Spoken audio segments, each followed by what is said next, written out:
We'd like to sing a song which is our new record here in Tokyo, Japan, Tokyo. And this song is one which we hope you're going to sort of join in with and swing along a bit. This one. By the time of Revolver, the Beatles had entered into a new sonic era where the role of the studio itself was as key to their sound as their vocals and playing. This made it almost impossible to recreate many of their newer songs live. So much so that for their final tour of 1966, there was only one song included from that year, which the Beatles struggled to perform live. Along a bit. This one's called Paperback Writer.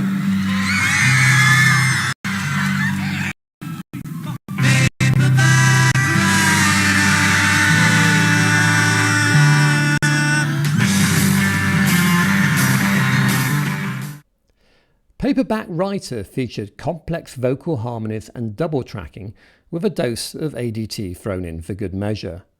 Paul's Rickenbacker bass, in place of his usual Hofner, sounded far punchier and dynamic than ever before, thanks to Geoff Emmerich's innovation of rewiring the loudspeaker as a microphone. Pinpoint sharp backing vocals included Lennon and Harrison singing the title of the French nursery rhyme Frère Jacques.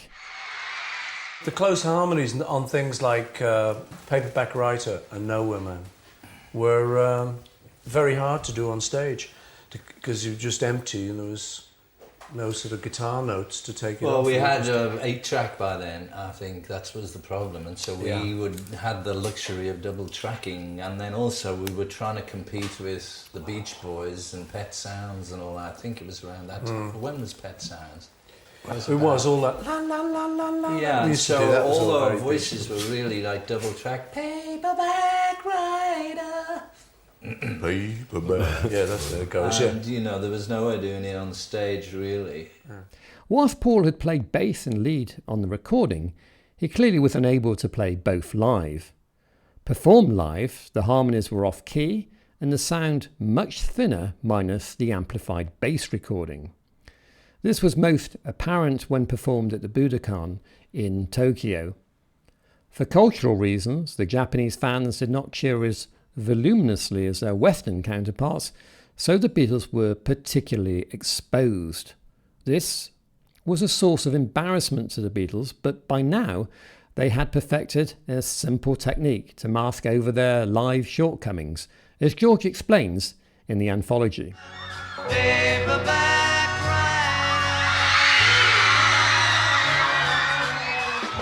Get to the point where it was particularly bad, and then we'd kind of do our Elvis legs and wave to the crowd, and they'd all scream, and then it'd cover that.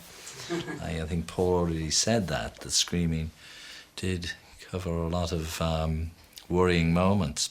Paperback Writer was performed for the Beatles' last ever live TV appearance on BBC's Top of the Pops. This was, in fact, the first time they had appeared in person on what was the UK's top-rated music programme. Only a short snatch of 8mm footage exists.